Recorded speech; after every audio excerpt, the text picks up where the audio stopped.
Zero to Professional English Course, a creation of Habib Riaz.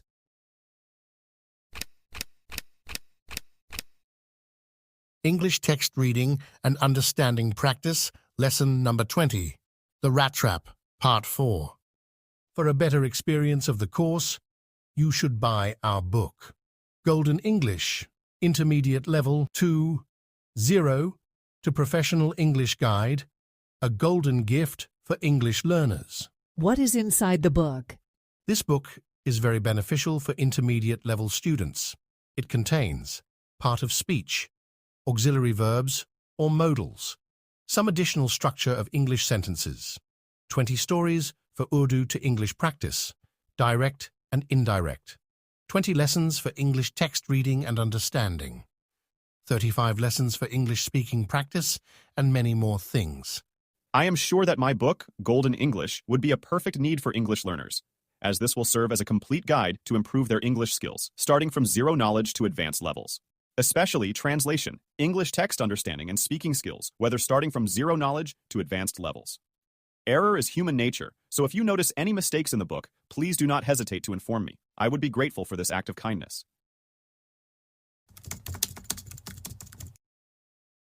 बिस्मिल्लाहिर्रहमानिर्रहीम अस्सलामु अलैकुम वरहमतुल्लाहि वबरकातुह। उम्मीद करता हूँ कि आप सब लोग बखैर व आफ़ियत होंगे। आज हम पढ़ेंगे अपना अगला सबक, यानी वही सबक है लेसन नंबर 20, लेकिन आज हम इसके अगले हिस्से को पढ़ेंगे जो कि है हिस्सा नंबर या सेक्शन नंबर या पार्ट नंबर 4। और कल के सबक में या पिछले सबक में हमारी जो बात ख़त्म हुई थी वो कहाँ पर ख़त्म हुई थी? हमने जो बात की थी वो बात ये थी कि वो आयरन मास्टर वापस चला जाता है। इसकी वजह ये होती है कि उस जिसको वो गलती से अपना दोस्त समझता है, यानी कि जो चूहेदान का बेचने वाला होता है, उसको अपने साथ ले जाने की कोशिश करता है, लेकिन वो मना कर देता है। फिर जब आयरन मास्टर को अंदाज़ा हो जाता है कि नहीं जाएगा तो चला जाता है, लेकिन वो सिर्फ जाने पर ही इक्तिफ़ा नहीं करता, बल्कि वो आधा घंटा भी नहीं गुजरता है कि वो अपनी बेटी को भेजता है उसको लाने के लिए। चुनांचे वो आती है और शाहाना अंदाज में उसको ले जाना चाहती है। उसके साथ एक खादिम होता है और फिर किसी तरह से उसको मनवा लेती है और फिर लेकर आती है। और शुरू में ये जो आदमी होता है नहीं चोरी किया होता है चूँकि, तो वो बहुत ज़्यादा डरा हुआ होता है कि अब क्या होगा, क्यों मैंने ऐसा कर लिया, यानी गलत तरीके यानी अलग अलग तरह के ख्यालात आते हैं उसके जहन में। खैर वो किसी तरह से गाड़ी में बैठ जाता है और वो आ जाता है, घर में आ जाता है। और फिर जब वो क्रिसमस का मौका आता है तो एक दिन जो है आयरन मास्टर जो होता है वो वापस आता है, यानी अपने रूम में डाइनिंग हॉल में आता है खाना खाने के लिए। तो सोचता है अपने बारे में कि मेरा दोस्त है, यानी उस आदमी के बारे में सोचता है कि मेरा दोस्त है, अचानक मुलाकात हो गई, बहुत अच्छा लग रहा है, बहुत सारी चीज़ें सोचता है। और साथ में उसकी बेटी भी होती है पास में, तो अपनी बेटी से कहता है कि यार ये तो बहुत दुबला पतला हो गया और सबसे पहला काम हमें ये करना है कि हमें जो है इसको जो है थोड़ा सा मजबूत बनाना है, इसको अच्छे से खिलाना पिलाना है ताकि इसके जिस्म पर या इसकी हड्डियों पर गोश्त आ जाए। और उसके बाद हमें जो करना है वो ये करना है कि हमें इसके साथ ऐसा कुछ करना है या हमें ऐसा कुछ करना है इसके लिए कि ये सड़क से निकल कर, यानी सड़क पर जो चलता फिरता रहता है, छोटे मोटे काम करता है, ये ना करे बल्कि कोई अच्छा काम करे और बेहतरीन ज़िंदगी गुजारे। तो उसकी बेटी भी कहती हाँ यही मामला है, क्योंकि जब मैं पिछली रात गई थी इनको लेने तो मैं भी नहीं समझ पा रही थी। इनको देख करके ऐसा लग रहा था कि ये बिल्कुल अजीब से आदमी है, इनको देखकर ऐसा लगा ही नहीं कि जो ये पढ़े लिखे आदमी है। तो उसके वालिद साहब कहते हैं कि हाँ तो बात सही है, लेकिन जो है हमें फ़ौरन फ़ैसला नहीं कर लेना चाहिए, बल्कि हमें थोड़ा सा सब्र से काम लेना चाहिए। और शायद ये बहुत ज़्यादा शर्मा रहे थे उस दिन, क्योंकि इनका कपड़ा अजीब सा था, लेकिन घबराने की कोई बात नहीं है, धीरे धीरे ये हमारे साथ रहेंगे। जब हम इनको अच्छे अच्छे कपड़े पहनाएंगे तो इनकी जो आदतें हैं और इनके जो कपड़े हैं खाना बदोशों वाली, वो सब के सब ख़त्म हो जाएंगे और फिर हमारे साथ रहेंगे और बिल्कुल हम जैसा ही दिखेंगे। तो यहीं पर बात ख़त्म हुई थी हमारी। अब आगे चलते हैं और देखते हैं कि आज के बारे में क्या बात हुई। ओके गाइज, आगे चलते हैं और हम इस पूरे हिस्से को पढ़ेंगे। इसमें क्या बात हुई? इसमें कह रहे हैं कि just as he said this, just as जैसे ही सेड दिस, उसने ऐसा कहा, यानी उसके वालिद ने कही थी बात कि धीरे धीरे ये जो अच्छे इंसान बन जाएंगे, इनका जो कपड़ा है खाना बदोशों वाला वो ख़त्म हो जाएगा, इसी तरह से इनकी जो हरकतें हैं खाना बदोशों वाली वो भी ख़त्म हो जाएंगी। तो जैसे ही उसने ये बात कही द डोर ओपेंड, दरवाज़ा खुला, एंड द स्ट्रेंजर इंटर्ड, और जो अजनबी आदमी था, स्ट्रेंजर का मतलब अजनबी, वो दाखिल हुआ अंदर, यानी अंदर घुसा। यस हाँ, now he was truly clean and well dressed. Now अब, ही वॉज ट्रूली, वो हकीकत में या बिलाशुबा यानी मुकम्मल तौर पर, क्लीन साफ सुथरा था, एंड वेल ड्रेस्ड और अच्छे कपड़ों में मलबूस था। वेल ड्रेस का मतलब अच्छे कपड़े पहने हुआ था या अच्छे कपड़ों में मलबूस था। तो वॉलेट हैड बाथ्ड हिम, जो खादिम है, बाथ समन का मतलब होता है नहलाना या नहाना दोनों होता है, तो खादिम ने इसको अच्छे से नहला दिया है। कट हिज हेयर, कट ये फर्स्ट सेकेंड थर्ड तीनों इस्तेमाल होता है एक ही शक्ल में, तो कट दिस हिज हेयर, इसके बालों को उसने काट दिया है। एंड शेप्ड हिम, और इसकी जो है दाढ़ी वगैरह छील दी है। शेप का मतलब होता है छीलना, तराशना, तो अगर हम डायरेक्टली करें और इसको छील दिया है तो कोई माना नहीं निकल रहा है कि किसी को छीलना, यानी इसकी दाढ़ी वगैरह छील दी है, या दाढ़ी रही हो या मोच रही हो, जो भी हो। ओके, एंड शेप्ड हिम, और इसकी शेविंग कर दी है, ये भी आप कर सकते हैं। मोर एवर, मजीद बरा, ही वॉज ड्रेस्ड, उसको कपड़ा पहनाया गया था, ये आपका पैसिव वॉइस है। In a good looking suit, in a good looking suit of cloth, यानी कपड़ों के एक अच्छे सूट में, यानी ऐसे कपड़ों में, ऐसे ऐसे लिबास में जो कि दिख रहे थे बहुत अच्छे, और कपड़ों के सूट, यानी कि जिस तरह से कपड़ों के अच्छे सूट दिखते हैं ना, उस ड्रेस, उस जैसा लिबास था जिसमें इसको मलबूस किया गया था, या जो लिबास इसको पहनाया गया था वो कपड़ों के एक अच्छे सूट की तरह था। ठीक है। Which belong to the iron master, तो which belonged to the iron master का ताल्लुक क्लॉथ से है, यानी उन कपड़ों के सूट की तरह, विच बिलोंग, जिसका ताल्लुक आयरन मास्टर से था, यानी जिस तरह से आयरन मास्टर के कपड़े थे उसी तरह से ये कपड़े भी दिख रहे थे, यानी कोई फर्क नहीं था। आगे क्या हुआ, आगे है कि ही वोर अ वाइट शर्ट, ही वोर अ वाइट शर्ट, यानी ये जो आदमी था, जो अजनबी था, उसको जो है वो पहने हुए था सफ़ेद shirt, and a starch collar, starch का मतलब होता है, स्टार्च कॉलर का मतलब होता है टाइट कॉलर, है ना, बहुत कॉलर बहुत टाइट है, सख्त कॉलर यानी टाइट कॉलर हम ज़्यादा इस्तेमाल करते हैं, इसलिए हम उसी माने में लेंगे। तो उसका जो कपड़ा था, यानी वो सफ़ेद कपड़ा पहने हुए था, सफ़ेद शर्ट पहने हुए था, और उसकी कॉलर जो है खड़ी थी, बिल्कुल टाइट थी, एंड होल शूज़, और पूरे जूते पहने हुए था, यानी मुकम्मल जूते पहने हुए था। हो सकता है मुकम्मल बड़े साइज़ का रहा हो, जूते की भी कई किस्में होती हैं। ओके, तो इस हाल में वो था। बट ऑल दो his guest was now so well groomed, but लेकिन ऑल द, अगरचे, हिज गेस्ट वॉज, उसका जो मेहमान था, नाउ अब, सो वेल ग्रूम्ड, ग्रूम का मतलब होता है दूल्हा। ओके, सो वेल ग्रूम का मतलब दूल्हा बनाना। ओके, सो बट गरचे ऑल द, लेकिन गरचे his guest was now so well groomed, कि उसका जो मेहमान था उसको दूल्हा बना दिया गया था, यानी कि गरचे उसको जो है अच्छे से पहना दिया गया था, ऐसा लग रहा था जैसे दूल्हा हो, दूल्हे को जिस तरह से साफ सुथरा पहनाते हैं ऐसा दिख रहा था। The iron master did not seem pleased, तो गरचे ऐसा था, यानी उसने पहन लिया था और इस तरह दिख रहा था। The iron master did not seem pleased, लेकिन जो आयरन मास्टर है, जो कारखाने का मालिक था, ही डिड नॉट सीम, वो नहीं दिखाई दिया प्लीज खुश। ओके, वो खुश नहीं था, क्यों? He looked at him with puckered brow, he looked at him, यानी आयरन मास्टर ने उस अजनबी आदमी को देखा, किस तरह से? विद पकड़ ब्रो, पकड़ का मतलब होता है सुकुड़ना। ओके, एंड पकड़ ब्रो का मतलब बहुत सुकुड़ना, और एक तरह की मतलब ये एक तरह का इजहार है, एहसास से इसका ताल्लुक है कि जब आप जो है कोई गलती कर जाते हैं या आप शर्मिंदा होते हैं किसी बात पर, तो आप जो शक्ल बनाते हैं, तो जो आपके जो भय होते हैं वो सुकड़ जाते हैं। ठीक है, तो यहाँ पर वही फीलिंग, वही एहसास, वही जज्बा है यहाँ पर। So he looked at him with puckered brow, उसने यानी आयरन मास्टर ने उस अजनबी को देखा जो है सुकड़ी भावों के साथ, and it was easy to understand, और ये समझना आसान था। क्या समझना आसान था? डैट की when he had seen the strange fellow in the uncertain reflection, from the furnace he might have made a mistake.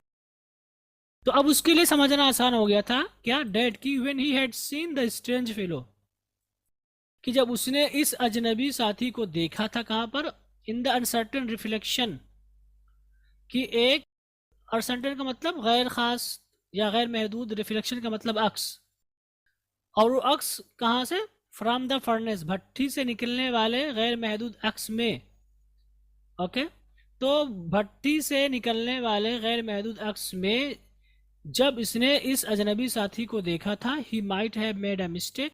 तो ही माइट हैव का इस्तेमाल हम मुख्तलिफ माने में करते हैं, जिसमें से एक माना यह है कि कोई काम हो चुका होगा, ये उम्मीद बतलाने के लिए।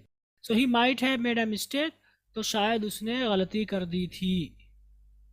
ओके, सो इसमें ये कह रहा है कि वो आदमी खुश नहीं दिख रहा था। क्यों? क्योंकि उसे इस चीज़ का एहसास हो गया, तो वो समझ सकता था कि जब इसने इसको भट्टी के पास देखा था तो उसने समझा था कि मेरा दोस्त है, और ये गलत था, यानी उसने उस टाइम उसको समझने में गलती कर दी थी। बट नाउ, लेकिन अब, when he stood there in broad daylight, when he stood there, जब वो वहाँ खड़ा हुआ, in broad daylight, broad daylight का मतलब दिन दहाड़े होता है, ब्रॉड डेलाइट का मतलब दिन दहाड़े, यानी सुबह के अंदर या दिन में उसने देखा, कह सकते हैं। दिन दहाड़े देखा, थोड़ा सा ये माना यहाँ पर अच्छा नहीं होगा, हालांकि ब्रॉड डेलाइट का मतलब ही होता है दिन दहाड़े, लेकिन इसको आप इस माने मिलेंगे, यानी मुकम्मल सुबह थी, सूरज चमक रहा था। तो जब उसने आदमी को जो है दिन के अंदर देखा, it was impossible to mistake him for an old acquaintance. Mistake something for something का मतलब होता है, मिस्टेक समवन फॉर समथिंग का मतलब गलती से कुछ और समझ लेना। मिस्टेक फॉर समथिंग का मतलब गलती से कुछ और समझ लेना, ठीक है। जैसे कि आप किसी आदमी को देखें गलती से, वो उसे समझे कि आपका साथी हो, या मान लीजिए आप कहीं बाजार में जा रहे हैं और अगर वो आदमी कोई दूसरा रहा हो, आपने उसको देखा और आपको लगा कि मेरा भाई है, तो यहाँ पर वही चीज़ है, गलती से जो है कुछ और समझ लेना। सो जब वो उसके सामने दिन में खड़ा हुआ तो इट वॉज इम्पॉसिबल, तो मुमकिन नहीं था। लफ्ज़ी तर्जुमा होगा कि ये नामुमकिन था, लेकिन इसको हम उर्दू ताबीर में बदल सकते हैं और कह सकते हैं मुमकिन नहीं था क्या चीज़, to make him for an old acquaintance. Old acquaintance का मतलब पुराना करीबी, एक्वेंटेंस का मतलब पहचान वाला, नहीं पुराना करीबी। सो मुमकिन नहीं था कि उसे समझा जाए पुराना करीबी, यानी रात की तारीकी में तो उसने गलती से समझ लिया था कि मेरा दोस्त है जो मेरे साथ फौजी में काम करता था, वहाँ पर रहता था।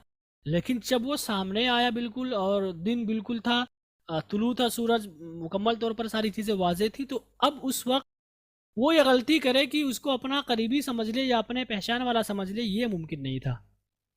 What does this mean, he thundered. What does this mean का लफ्ज़ी तर्जुमा होगा कि इसका क्या माना होता है। ही थंडर्ड, वो गरजा।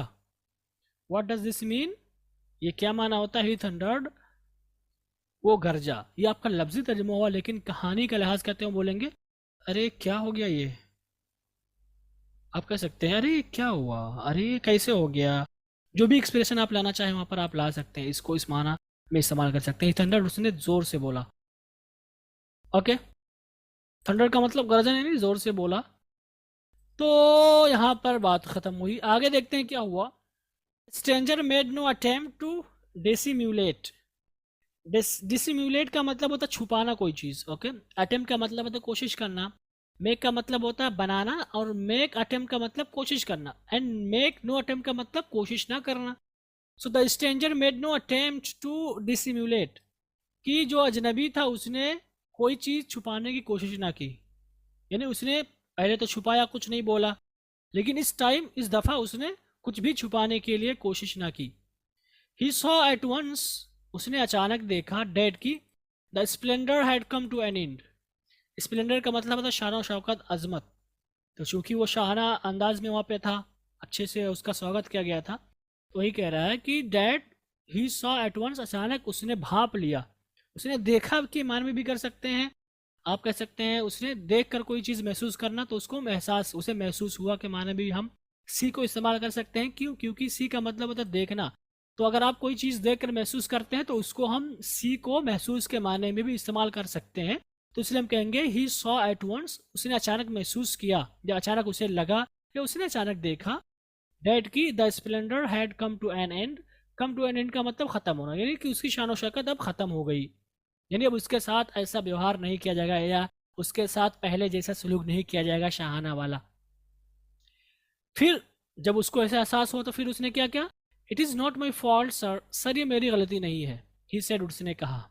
Okay, I never pretended to be anything, pretend का मतलब होता है बहाना करना, आई नेवर प्रिटेंडेड, मैंने बहाना नहीं किया कभी भी, टू बी एनीथिंग, कोई चीज़ होने का, बट अ पुअर ट्रेडर, मगर एक गरीब ताजिर, ट्रेडर का मतलब ताजिर के माने में ले सकते या बेचने वाला।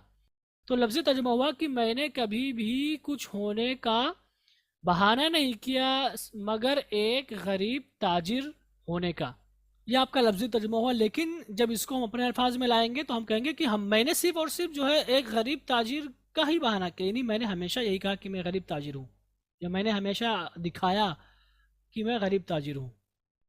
And I pleaded and begged to be allowed to stay in the forge, and I plead का मतलब होता है सिफारिश करना, ठीक है, कोई चीज़ रटना बार बार, तो वही है।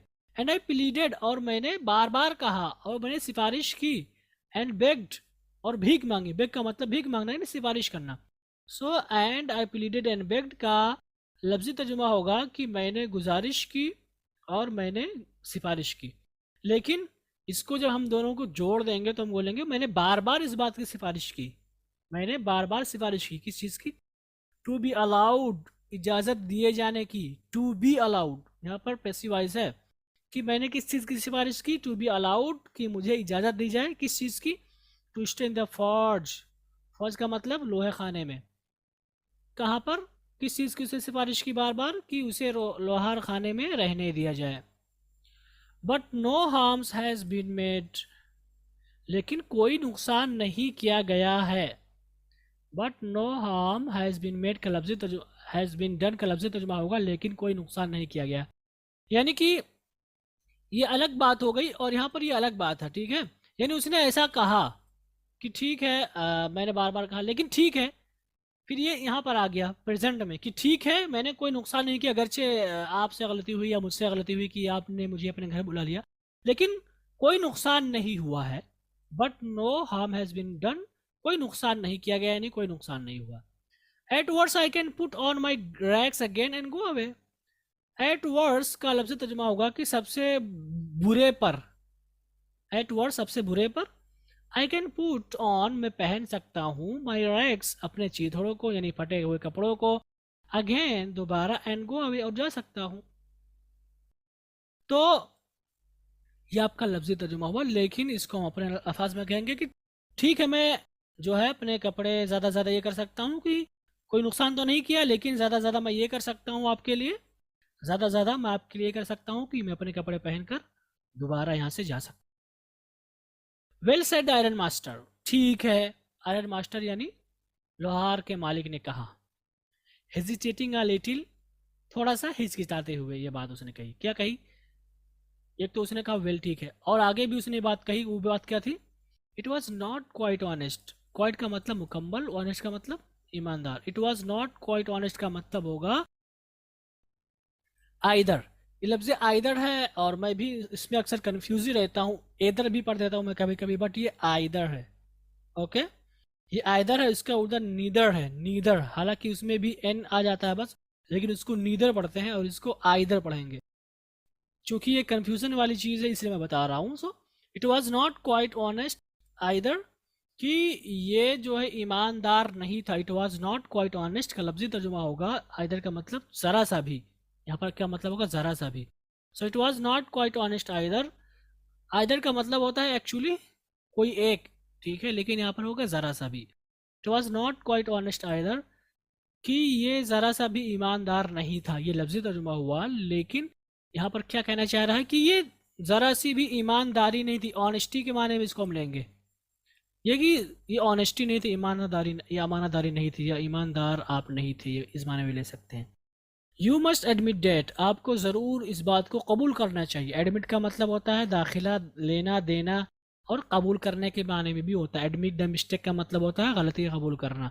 सो यू मस्ट एडमिट डेट, आपको ये बात कबूल करनी चाहिए, and I should not be surprised, and और ये कि I should not be surprised कि मुझे हैरत में नहीं पड़ना चाहिए या मुझे हैरान नहीं होना चाहिए किस चीज़ को लेकर के। If the sheriff would like to have something to say in the matter.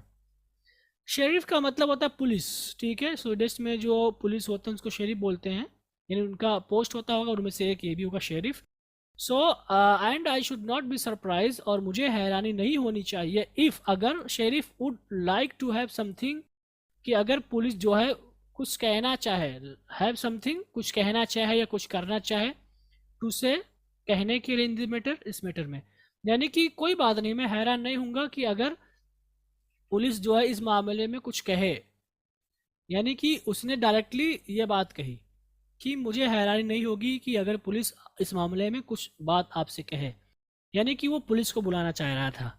यहाँ पर वो कह रहा है कि अब मैं पुलिस को बुलाऊंगा और पुलिस जो भी कहेगा उसके पास कुछ कहने के लिए है, कुछ करने के लिए है, तो मैं उसका जिम्मेदार नहीं हूँ। मुझे हैरानी नहीं होगी कि तुम्हारे साथ क्या कर रहा है, इसकी वजह ये कि तुमने मेरे साथ धोखा किया, तुमने मुझे नहीं बताया था कि मैं तुम्हें नहीं जानता हूँ, और मुझसे गलती हुई कि मैं ये समझता था कि तुम मेरे पुराने वाले साथी हो, लेकिन तुम्हें बताना चाहिए था कि मैं वो नहीं हूँ, ठीक है। आगे क्या हुआ, the tramp took a step forward and struck the table with his fist. The tramp यानी खाना बदोश जो था, जो अजनबी आदमी था, took a step forward, उसने एक कदम आगे लिया, यानी जो है मुसाफिर जो है या खाना बदोश एक कदम आगे बढ़ा, and struck the table, और उसने टेबल को मारा with his fist, अपनी मुट्ठी से, अपनी मुट्ठी के साथ, ठीक है। तो यह आपका लफ्ज़ी तर्जुमा हुआ, लेकिन इसको हम अपने अल्फाज में कहेंगे कि जो खाना बदोश था वो आगे बढ़ा और उसने टेबल पर मुट्ठी मारी, ओके। आगे क्या हुआ, आगे हुआ, now I am going to tell you mister ironmaster how things are, he said, उसने कहा, यानी उसने ये बात कही, तो ही सेड उसने कहा, क्या कहा, now I am going to tell you, कि मैं आपसे कहने जा रहा हूँ या मैं आपको बताने वाला हूँ। टेल का मतलब कहना, बताना, और गोइंग का मतलब जाना। ज़रूरी नहीं है कि आप इसका तर्जुमा हमेशा जाने से ही करें, बल्कि इसका तर्जुमा हम जाने के बगैर भी कर सकते हैं, जैसा कि मैंने बताया था, करने वाला होना। So now I am going to tell you, मैं आपको बताने वाला हूँ mister ironmaster, ironmaster साहब, क्या, हाउ थिंग्स आर, की चीज़ें कैसी हैं, यानी चीज़ों की हकीकत क्या है, मैं आपको बताने जा रहा हूँ या बताने वाला हूँ। फिर वो बता रहा है, this whole world is nothing but a big great trap, this whole world is nothing, ये पूरी कायनात, ये पूरी की पूरी दुनिया कुछ भी नहीं है, but a big great trap, मगर एक बड़ी सी चूहेदानी या बड़ा सा चूहादान, ठीक है। All the good things that are offered to you, all the good things की तमाम अच्छी चीज़ें, that are offered to you, जो आपको पेश की जाती हैं, यानी जो भी चीज़ें आपको पेश की जाती हैं, तो ये आपका आसान है। ये पूरा मिल करके आपका अपना जुमला भी है और सब्जेक्ट भी है, किसका, आर का। तो ये पूरी की पूरी अच्छी चीज़ें जिन्हें आपको पेश किया जाता है, ये हैं नथिंग, कुछ नहीं, बट चीज़ राइंड्स, मगर जो है चीज़, पनीर के टुकड़े, एंड बिट्स ऑफ पोर्क, और खंजीर के गोश्त के टुकड़े, ओके, ये माना है। तो यहाँ पर इसको जब अपने अल्फाज में लाएंगे तो बोलेंगे कि ये जो चीज़ें आपको पेश की जाती हैं दुनिया के अंदर, जो भी चीज़ें हैं या जो भी नेमत अल्लाह ने आपको नवाज रखी, इनकी हकीकत सिर्फ इतनी है कि ये जो है खंजीर के गोश्त के टुकड़े की तरह है, या जो है पनीर के टुकड़े की तरह हैं, जिनका इस्तेमाल हम लोग खुद चूहों को लुभाने के लिए करते हैं। यहाँ पर ये कॉन्टेक्स्ट वो देना चाह रहा है। तो ये इसने बात कही, ठीक है, कि इसकी तरह है, set out to drag a poor fellow into trouble, set out यानी ये टुकड़े, सेट आउट, इनको सेट किया जाता है, इनको लगाया जाता है, किस लिए, to drag a poor fellow, खींचने के लिए या फंसाने के लिए, अ पुअर फेलो, एक गरीब बेचारे साथी को, कहाँ पर, इनटू ट्रबल, परेशानी में डालने के लिए, ओके। तो ये जो है, जो सामान है, जो चीज़ें आपके पास है, ये सब, और ये सब जो है टुकड़े हैं खंजीर के गोश्त के या पनीर के टुकड़े हैं, जिनको जो है किसी को फंसाने के लिए या परेशानी में डालने के लिए इस्तेमाल किया जाता है। तो वही हकीकत जो है दुनिया की चीज़ों की भी है। And if the sheriff comes now, और अगर पुलिस अब आता है, यहाँ पर पुलिस वाला आता है, वरना पुलिस आती है, पुलिस मुअन्नस है, तो हम दोनों ले सकते हैं। And if the sheriff comes, अगर पुलिस आती है या पुलिस वाला आता है, and locks me for this, और वो मुझे इसकी वजह से बंद कर देता है। लॉक का मतलब सलाखों के पीछे डालना, बंद कर देना, नहीं जेल में बंद कर देता है, देन यू, फिर तुम। तो यहाँ पर यू के बाद उसने उसका जिक्र कर दिया आदमी का, यानी जब मेरे साथ ऐसा होगा, यू मस्ट रिमेंबर, तो आप ज़रूर याद करेंगे डैट की अ डे में कम, कि एक दिन आ सकता है, when you yourself may want to get a big piece of pork, जब you yourself may want, जब आप बज़ाते खुद चाह सकते हैं, या ये आपका लफ्ज़ी तर्जुमा हो, लेकिन बोलेंगे जब आप ख्वाहिश कर सकते हैं बज़ाते खुद किस चीज़ की, to get a big piece of pork, यानी पोर्क का एक बड़ा टुकड़ा हासिल करने की ख्वाहिश, and then you will get caught in the trap, और फिर जो है आप जो है जाल में फंसा दिए जाएंगे, यानी जाल में फंस जाएंगे। यानी ठीक है, अगर पुलिस आती है और मुझे जेल में बंद कर देती है, तो याद रखना कि हो सकता है कि आपकी ज़िंदगी में कभी ऐसा दिन आए जब आपके अंदर ख्वाहिश जागे उस टुकड़े को पाने के लिए, और जो है फिर आप उसको जाएंगे, वो चीज़ आपको लुभाएगी, आप वहाँ पर जाएंगे और फिर आप जाल में फंसा लिए जाएंगे। ओके, तो यहाँ पर ये माना है इस हिस्से का। तो उम्मीद करता हूँ कि आपके समझ में आया होगा, कोई मुश्किल नहीं, आसान से जुमले हैं इस हिस्से में। ओके गाइस, आगे चलते हैं और इन हिस्से को लेते हैं, जिसमें से है the iron master began to laugh. आसान है कि आयरन मास्टर हंसने लगा।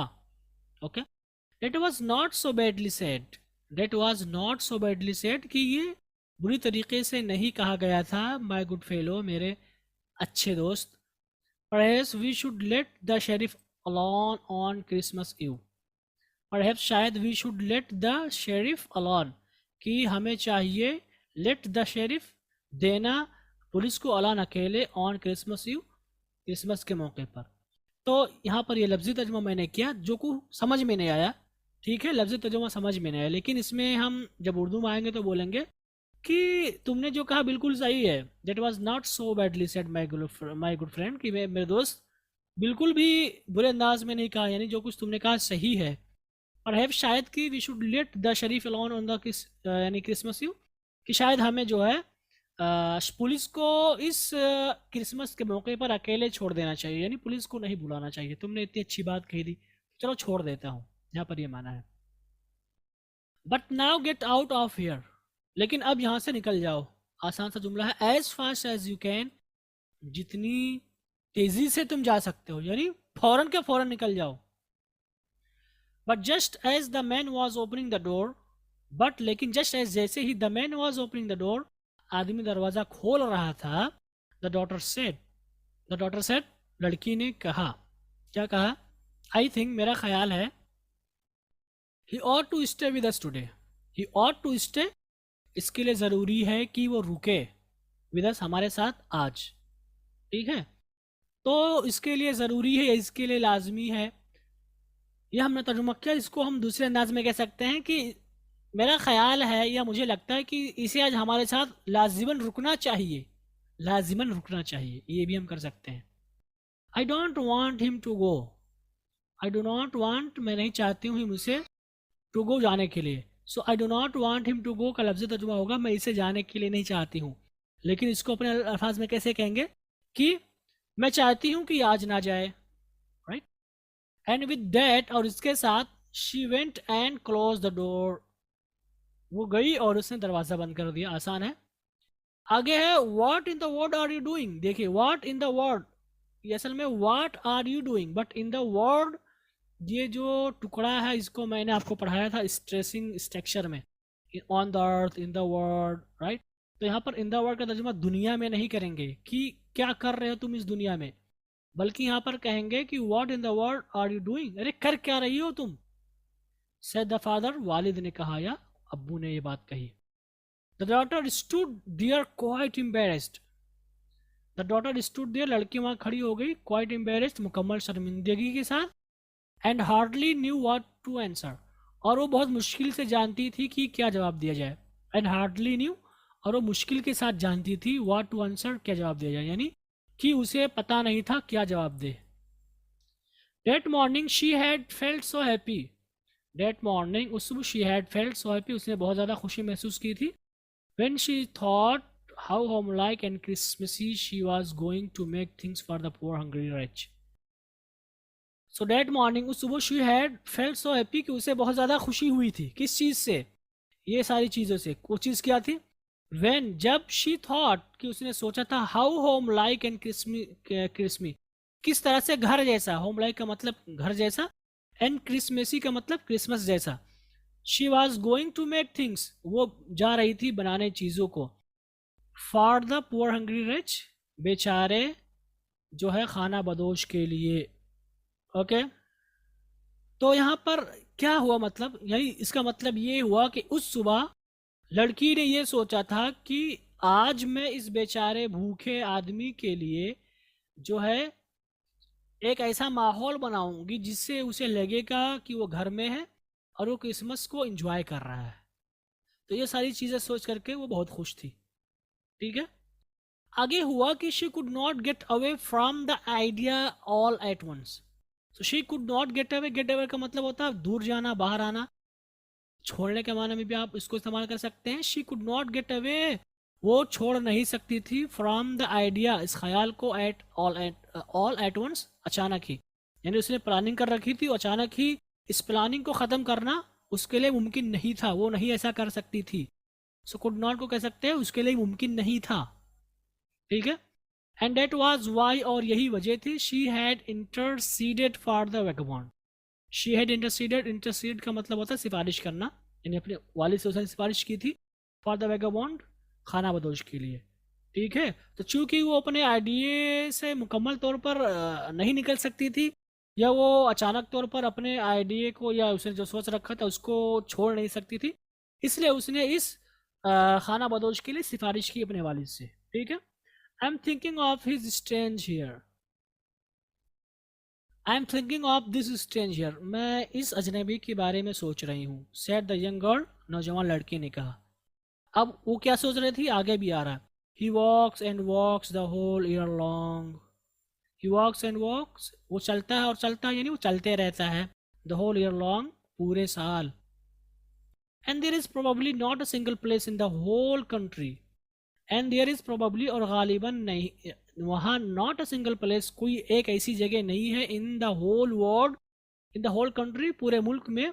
वेयर ही इज़ वेलकम, जहाँ इसका इस्तकबाल किया जाता है. And can feel at home, और जहाँ पर ये अच्छा महसूस कर सके. फील एट होम का मतलब होता है सुकून महसूस करना, घर जैसा, यानी घर जैसा महसूस कर सके. तो कह रही है कि ये पूरे साल जो है चलता रहता है, और गालिबन या तकरीबन इस पूरे मुल्क में कोई ऐसी जगह नहीं है जहाँ पर लोग इसका इस्तकबाल करते हों, या जहाँ जा कर के इससे जो है घर जैसा महसूस होता हो. ऐसी कोई जगह नहीं है इसके लिए.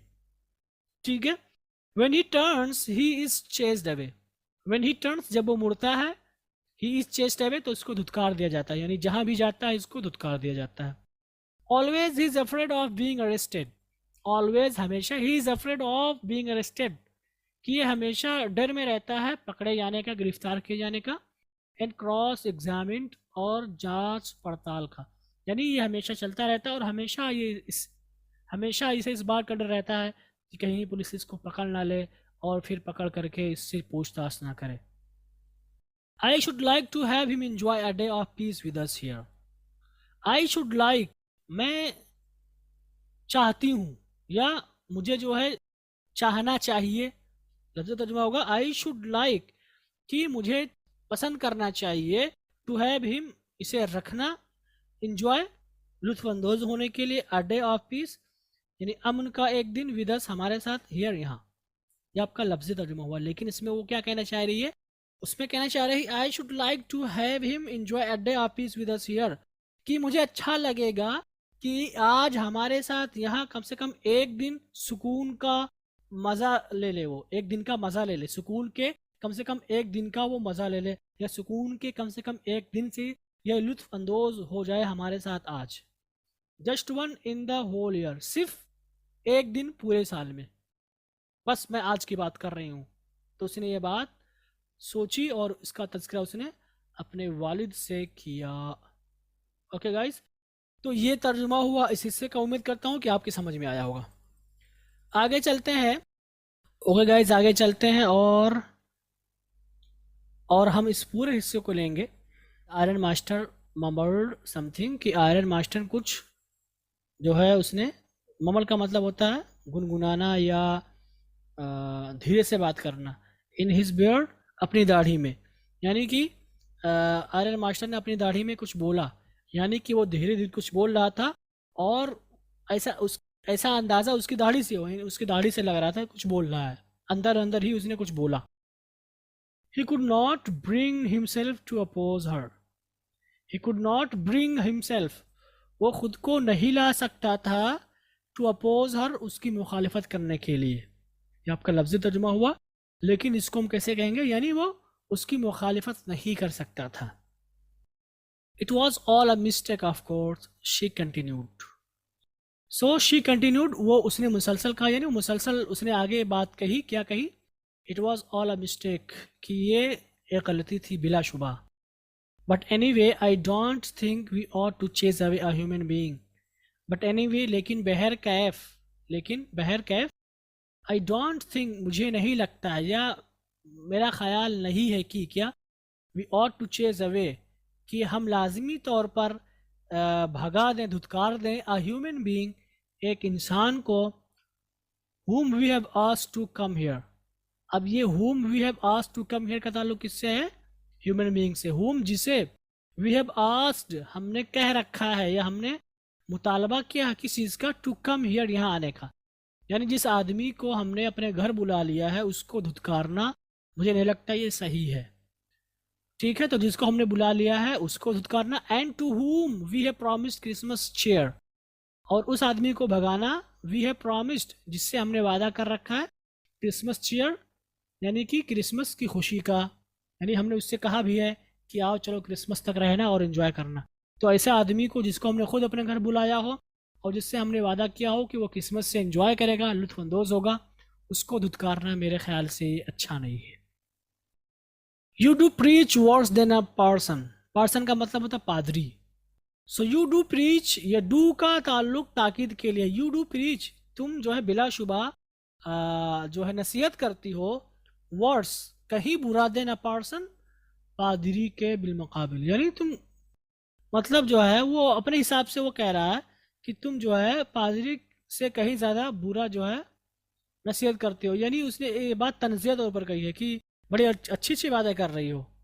हालांकि अगर हम उर्दू में बोलेंगे तुम पादरी से कहीं ज़्यादा अच्छी बातें कर रही हो, यानी कि इसमें तंज पाया जा रहा है कि गड़बड़ कर रहे हो तुम मामला। सैद आयरन मास्टर, यानी आयरन मास्टर ने बात कही। I only hope you will not have to regret it, उसने ये भी कहा, क्या कहा, आई ओनली होप, मैं सिर्फ इस बात की उम्मीद करता हूँ, you will not have to regret this, कि यू विल नॉट हैव, आपको नहीं है रखना, टू रिग्रेट, पछताना, दिस, इसे, यानी कि मैं सिर्फ ये उम्मीद करता हूँ कि तुम्हें पछतावा ना हो। उसने बात क्यों कही, उसने बात इसलिए कही क्योंकि अब उसे यकीन हो गया था कि ये मेरा साथी नहीं है और वो अजनबी इंसान था, और किसी अजनबी को अपने घर ऐसे ही रखना इतने मतलब शाहाना अंदाज में, मुझे लगता है पछताओगी। ठीक है, लेकिन वो कह रहा था मुझे उम्मीद है कि तुम नहीं पछताओगी, यानी कहीं ऐसा ना हो कि पछताना ना पड़े, तुम भरोसा कर रहे हो इस आदमी पर। The young girl took the stranger by the hand, आसान जुमला है कि इस नौजवान लड़की ने उस अजनबी को अपने हाथ से ले, यानी अपने हाथ से पकड़ा, and led him up to the table, and led him, और उसे ले गई up to the table, table के पास। Now sit down and eat, अब बैठ जाओ और खाओ, शी सेड, उसने कहा। फार, क्योंकि शी कुड सी, वो देख सकती थी, डेट की her father had given in, उसके वालिद ने छोड़ दिया, यानी उसके वालिद ने इजाज़त दे दी, यानी उसके वालिद राज़ी हो गए हैं। ओके, तो उसने ऐसा क्यों किया, क्योंकि उसने देख लिया था कि उसके वालिद ने हामी भर दी है, या उसके वालिद ने इसकी इजाज़त दी है, कि उसके वालिद राज़ी हो गए हैं कि वो रह सकता है। ओके, तो ये हमारा तर्जुमा हुआ इन लाइन्स का। आगे चलते हैं। ओके गाइज, आगे चलते हैं। हमारा अगला जो जुमला है वो, the man with the red wrap said not a word. तो ये आपका सेड नॉट अ वर्ड, यानी एक भी लफ्ज़ नहीं कहा। Okay, so the man with the red wrap, लफ्ज़ी तर्जुमा होगा कि चूहेदानी के साथ आदमी, बट यहाँ पर के वाला हो जाएगा, चूहेदानी वाला जो आदमी था, सेड नॉट अ वर्ड, उसने एक लफ्ज़ भी नहीं कहा। ही ओनली सेट डाउन, वो सिर्फ बैठ गया, and helped himself to the food, और उसने खुद की मदद की खाने के लिए, यानी बैठ गया और दबा कर खाया, पेट भर कर खाया। Time after time he looked at the young girl, time after time कि वक्त वक्त से, ही looked at the young girl, वो नौजवान लड़की को देखता था। किस नौजवान लड़की को? Who had intercede for him, who had interceded for him, जिसने उसके लिए सिफारिश की थी। Why had she done it, वो सोचता था कि उसने ऐसा क्यों किया है। What would the crazy idea be, कि what could the crazy idea be, crazy का मतलब होता है पागलपन वाला, ठीक है। तो what could the crazy idea be, कि कौन सा पागलपन वाला आइडिया हो सकता है, यानी क्या मतलब क्या माना हो सकता है इसका। इसको आप कह सकते हैं कि भला इसने ऐसा क्यों किया, क्या ख्याल हो सकता है, क्या आइडिया हो सकता है, क्या माना हो सकता है इसका। ओके, आफ्टर डैट, उसके बाद क्रिसमस ईव एट रैम्सजो पास्ट, कि रैम्सजो में जो क्रिसमस का त्यौहार था वो ख़त्म हो गया। Just as it always had, ठीक उसी तरह से इट ऑलवेज हैड पास्ट, यहाँ पर पास्ट छुपा हुआ है, जिस तरह से यानी हमेशा ये ख़त्म होता था, उस दिन भी ये त्यौहार ख़त्म हो गया। The stranger did not cause any trouble, जो अजनबी था, कॉज ट्रबल का मतलब परेशानी पैदा करना, ठीक है। The stranger did not cause any trouble, कि जो है जो अजनबी आदमी था उसने कोई परेशानी नहीं खड़ी की। बिकॉज, क्योंकि he did nothing but sleep, क्योंकि उसने कुछ नहीं किया मगर सोया, यानी कि उसने कोई नुकसान नहीं पहुंचाया, क्योंकि वो सिर्फ सोया था वहां पर, उसने सिर्फ सोया जी भर के, हमेशा वो सोता ही रहता था। The whole of forenoon he lay on the sofa, the whole forenoon का मतलब दोपहर होगा, आफ्टरनून भी हम लोग बोल देते हैं, बट एक्चुअल में आफ्टरनून का मतलब जो दोपहर के बाद का जो हिस्सा होता है वो असल में होता है, एंड फॉरनून जो खड़ी दोपहरी होती है उसको बोलते हैं, या असरबाद के माने भी आप इसको ले सकते हैं। द होल फॉरनून की पूरे दोपहर, ही ले ऑन द सोफा, वो सोफे पर पड़ा रहता था। In one of the guest rooms, यानी गेस्ट रूम के एक कमरे में, गेस्ट रूम्स था यानी कई सारे कमरे रहे होंगे, उनमें से एक कमरे में सोफे पर पड़ा रहता था।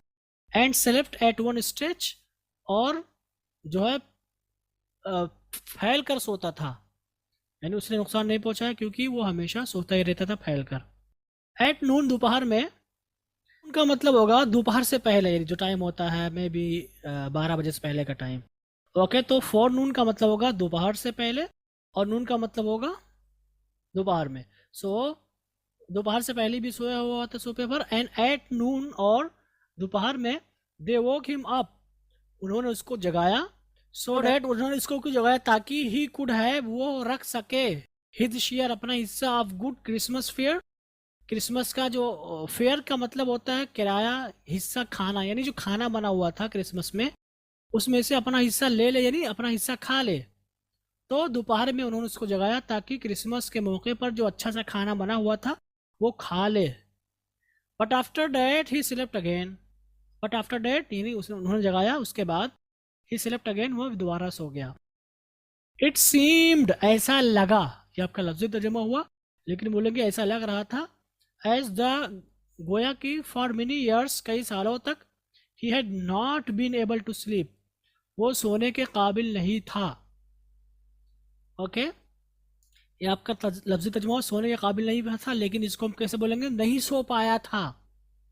ओके, ऐसा लग रहा था कि कई सालों से वो नहीं सो पाया था।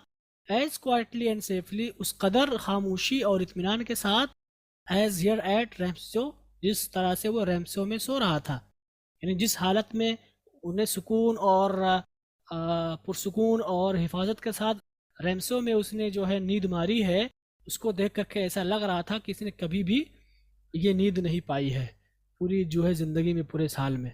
ओके, तो यहाँ पर ये हुआ हमारे आज के सबक का तर्जुमा, और इस सबक का जो ये हिस्सा है मेरे ख्याल में काफ़ी आसान था, इसमें अल्फाज मानी भी आसान ही थे और स्ट्रक्चर भी काफ़ी आसान था, और उसमें कोई ऐसा मतलब मुश्किल तर्जुमा भी नहीं था जिसके लिए हमें सियाक या कॉन्टेक्स्ट का ही सहारा लेना पड़े, बल्कि सारी चीज़ें यहाँ पर वाज़ेह थी। बाकी कहीं कहीं कुछ जुमले ऐसे यहाँ पर थे जिनका जो है समझना हमारे लिए ज़रूरी था कि हम उनको कॉन्टेक्स्ट के ज़रिए ही समझ सकते थे, और मैंने पूरी कोशिश की है कि आपको समझा सकूं। अब इन्हीं कलिमात के साथ आपसे रुखसत होते हैं। इंशाल्लाह हमारी मुलाकात कल होगी अगले सबक में। वस्सलामु अलैकुम।